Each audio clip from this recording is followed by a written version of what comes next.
Il n'y a pas de mots pour expliquer aucune langue. Comment? Quand le joueur touche ses cordes, c'est moi qui joue et moi qui suis joué. Comment l'existence tourne autour de la musique?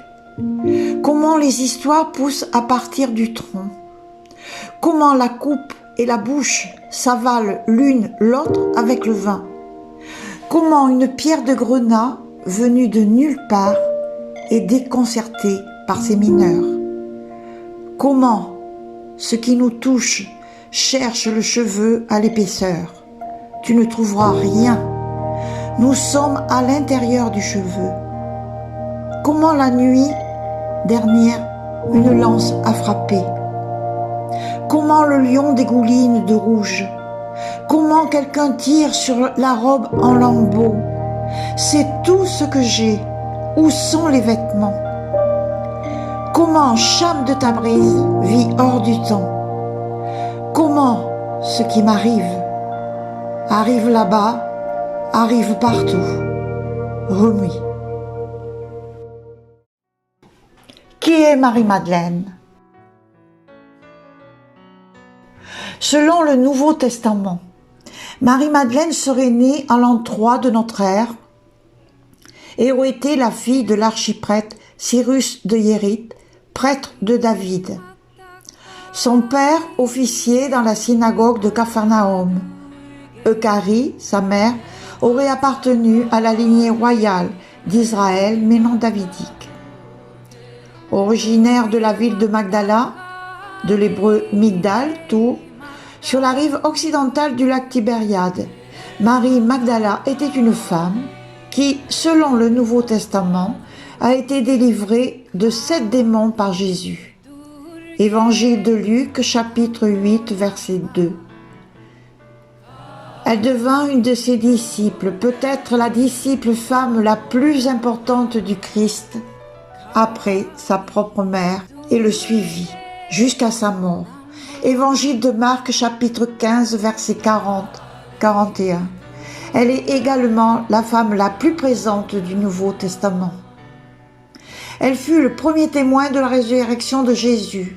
Évangile de Marc, chapitre 16, verset 1. Évangile de Matthieu, chapitre 28, verset 9.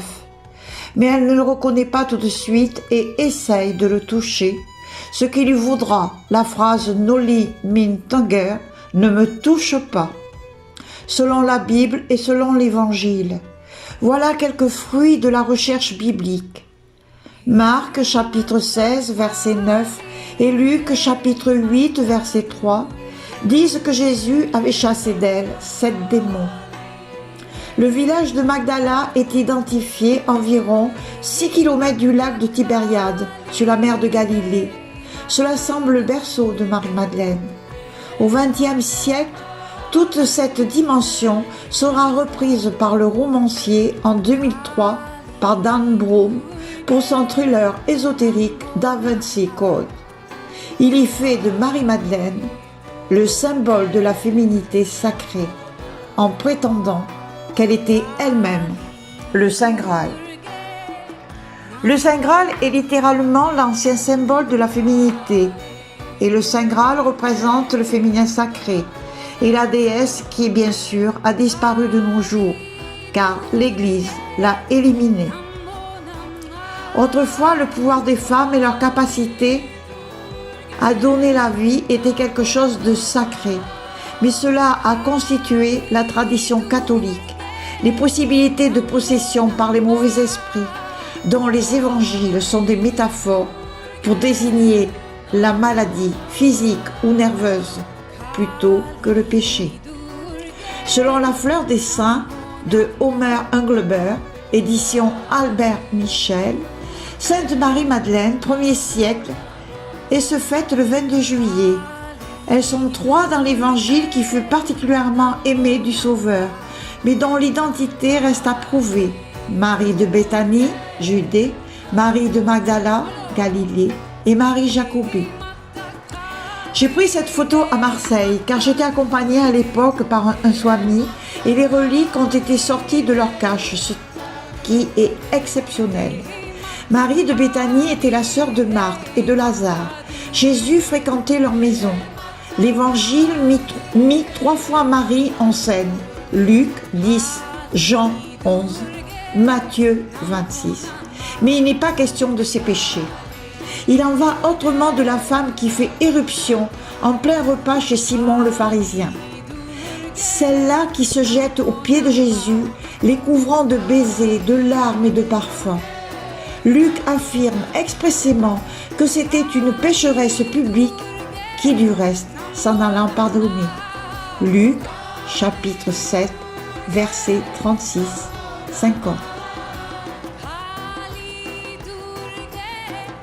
Origine de Marie-Madeleine. Afin de poursuivre mes recherches, j'ai eu l'idée de contacter ma mère d'origine catholique qui s'était convertie à l'âge adulte au protestantisme. Elle a collaboré pendant de longues années au conseil presbytéral de sa localité de résidence et plus tard elle faisait partie d'un groupe ésotérique. Ce groupe avait pour objectif de faire des investigations bibliques et je m'imaginais qu'elle avait des informations à ce sujet. Comment j'ai pu rentrer en contact avec Marie-Madeleine? Départ pour Cuba. L'histoire qui m'est arrivée avec Marie-Madeleine est incroyable, invraisemblable, et cela a commencé lors d'un voyage initiatique en République cubaine au cours de l'année 2003. Et à ce moment-là, j'étais loin d'imaginer l'aventure que j'allais vivre qui se poursuivit les années suivantes. Cuba est située au nord des Antilles, à la confluence de la mer des Caraïbes, du golfe du Mexique et de l'océan Atlantique. Je suis partie avec l'une de mes amies de cette époque. Au départ de la France, notre voyage s'est déroulé facilement. Nous avons atterri à La Havane, capitale de Cuba. Si je vous raconte ainsi les détails de ce voyage, c'est qu'il est indispensable de connaître les forces telluriques de la terre de Cuba, son histoire, ses origines, afin de comprendre la suite du récit. La République de Cuba est formée de l'île de Cuba et parsemée tout autour de nombreuses petites îles. Nous devions nous rendre sur l'une d'entre elles. C'est sur cette terre très particulière que s'effectuera une transformation, une élévation de conscience ou une auto-actualisation, puis une augmentation du potentiel énergétique. Nous avons vécu également une activation des mémoires cellulaires et surtout des brins d'ADN. L'ADN spirituel englobe le Merkaba et les corps électromagnétiques. Et c'est cette activation qui va donner les couleurs de l'aurore. Les couleurs émises sont des plans de conscience que le sujet peut atteindre par cette activation des brins d'ADN. C'est cet ensemble d'événements qui va créer dans mon intériorité le déclic de tout ce qui va se poursuivre des années suivantes, dont je ne suis pas informée au moment même. En arrivant à La Havane, nous décidons, mon ami et moi, de prendre un taxi pour nous conduire sur la petite île de Santa Lucia, située à environ 4 heures de la capitale.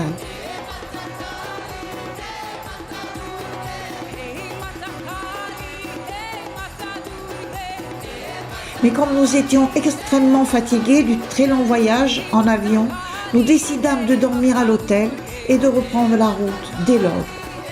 Le lendemain matin, nous étions fraîches et disposes pour monnayer un taxi. Nous avions voyagé durant 4 heures environ et nous avons traversé l'île de part en part pour rejoindre un groupe déjà sur place qui arrivait du Canada. Enfin, nous arrivâmes dans ce haut lieu de spiritualité, puisque Cuba est relié à l'Atlantide, continent mythique, disparu sous les eaux, selon Edgar Cayce, Platon, Steiner et d'autres auteurs. Le continent de l'Atlantide était situé entre le golfe du Mexique, d'une part, et la Méditerranée, d'autre part. Des traces visibles de cette civilisation peuvent être retrouvées dans les Pyrénées, au Maroc, au Honduras britannique, au Yucatan et en Amérique.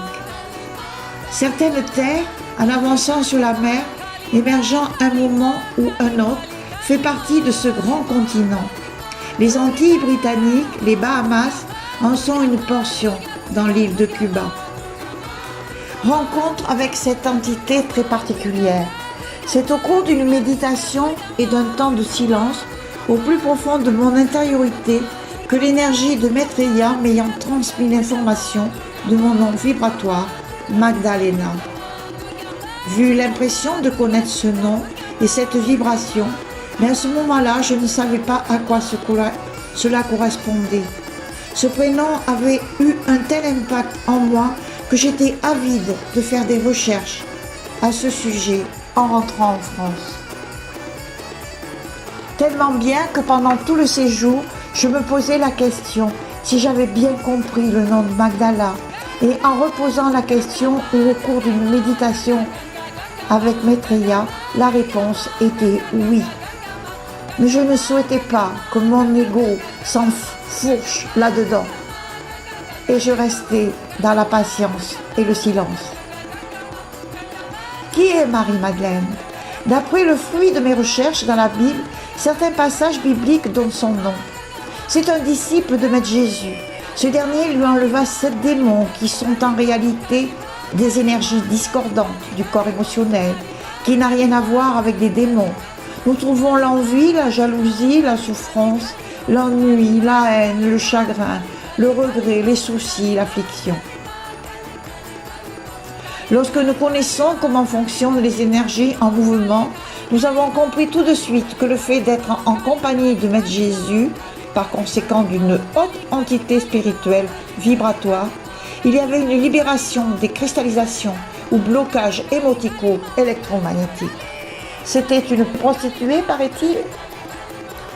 Quelques années se sont écoulées entre cette recherche profonde que je ne comprenais pas à l'époque et que plus tard j'ai pu élucider. Maintenant que la rencontre est faite avec Marie de Magdala, j'étais attirée par le Midi de la France. Marie-Madeleine me demandait par imprégnation de rétablir la vérité. Mais de quelle vérité parlait-elle? Laisse-toi guider, me souffla-t-elle, ce qui fut le cas par la suite.